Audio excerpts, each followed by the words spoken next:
Базар Коргон шаарында радикализм жана экстремизмди алдын алуу боюнча тегерек стол өткөрүлдү. Бул жергиликтүү жамааттардын туруктуу өнүгүү долбоорунун алкагында уюштурулган. Тегерек стол негизи коомдук алдын алуу борборунун ролу, функциялары жана бүгүнкү күндөгү диний терс көз караштар, радикалдуу көз караштардагы коомчулукта болуп жаткан кырдаалдарга кандай биздин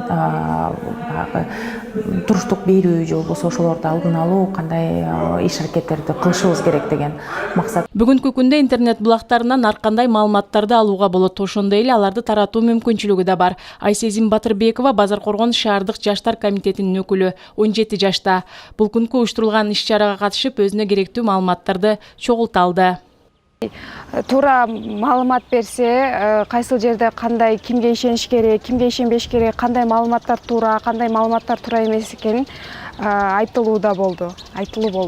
Керектүү маалымат болду, потому что мен билбейт элем, то что даже Инстаграмдан ошондой новостилерге, информацияга лайк басып койсом, бул мамлекет боюнча кызмат неме болот экен, кандай мыйзам бузуу болот экен. Базар Коргон шаарында 60 миңге жакын эл жашайт. Көп улуттуу шаарлардын катарын толуктайт. Радикализм, экстремизмди алдын алуу боюнча жергиликтүү бийлик тарабынан тынымсыз иш-аракеттер жүргүзүлүп келет. Мекеме ишкана коомдук уюмдар менен биргеликте. Диний экстремизмдин алдын алуу боюнча атайын жумушчу топтор, мобилдик топтор уюштурулуп, эл арасына түшүндүрүү иштери жүргүзүлүп атат.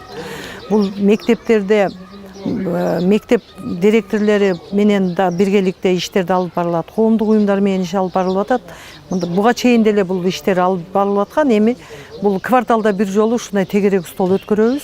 Ошол кабыл алынган коомдук алдын алуу борборунун жыл башында мэриянын түзүлгөн иш-чарасынын негизинде. Жергиликтүү жамааттардын туруктуу өнүгүү долбоору өлкөдө 1 жылдан тартып иштеп келет. Бактыгүл Тешебаева, Бурканбек Матов, Базар Коргон шаары.